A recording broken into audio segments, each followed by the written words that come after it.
أعوذ بالله من الشيطان الرجيم. بسم الله الرحمن الرحيم.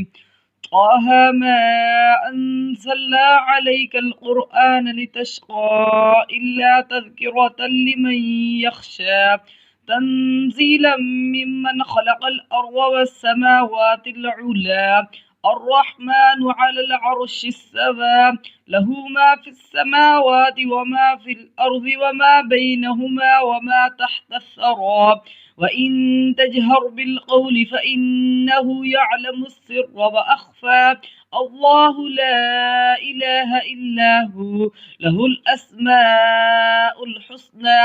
وهل أتاك حديث موسى إذ رأى نارا فقال لأهلهم كثوا إني آنست نارا لعلي آتيكم منها بقبس أو أجد على النار هدى. صدق الله العظيم.